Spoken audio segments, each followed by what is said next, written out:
হুসেইন মোহাম্মদ এরশাদ জিয়াউর রহমানের মৃত্যুর পর আসেন রাজনীতির আলোচনায়। ১৯৮২ সালে রাষ্ট্র ক্ষমতায় আসেন এই সামরিক শাসক।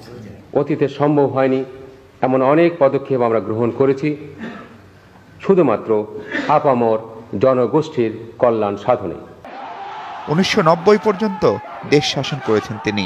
জাতীয় পার্টি গঠন করেন ১৯৮৬ সালে। গণতন্ত্রের কথা বলে সে বছরই সংসদ নির্বাচন দেন তিনি। জনপ্রিয় কিছু কর্মসূচি নেন এরশাদ।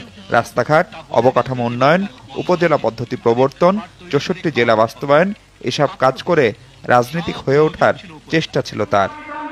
রাজনীতিতে ধর্মের ব্যবহার পাকাপোক্ত করেছিলেন এরশাদ। ইসলামকে রাষ্ট্রধর্ম করে ধর্মভিত্তিক দলগুলোকে কাছে টানেন তিনি। ৬৮,০০০ গ্রাম বাঁচলে বাংলাদেশ বাঁচবে, এই ছিল তার স্লোগান।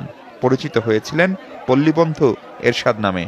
প্রতিবেশী দেশগুলোর সাথে বন্ধুত্বপূর্ণ সম্পর্ক গড়েছিলেন হুসেইন মোহাম্মদ এরশাদ। তাদের কাছ থেকে বিভিন্ন সময় পেয়েছেন নানা রকম সাহায্য। ঢাকা সহ অনেক বিশ্ববিদ্যালয়ে ছাত্র সংসদ নির্বাচন হতো তখন। ৯০-এ ক্ষমতা ছাড়তে বাধ্য হন তিনি। তারপর জেলে যেতে হয় তাকে। সংসদীয় শাসন ব্যবস্থায় দেশের তৃতীয় বড় দল হয়ে ওঠে জাতীয় পার্টি। জীবনের শেষ পর্যন্ত মামলার চাপে পর্যুদস্ত ছিলেন।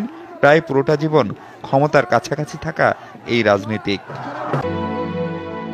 ৯০ বছর বয়সেও চাঙ্গা ছিলেন কবিতা প্রিয় সাবেক এই রাষ্ট্রপতি। চায়ের আড্ডায় এরশাদের রাজনীতির পাশাপাশি ছিল তার ব্যক্তি জীবনও। সব ছাপিয়ে এরশাদ হয়ে উঠেছিলেন ৯০ পরবর্তী বাংলাদেশের রাজনীতির সবচেয়ে আলোচিত পুরুষ।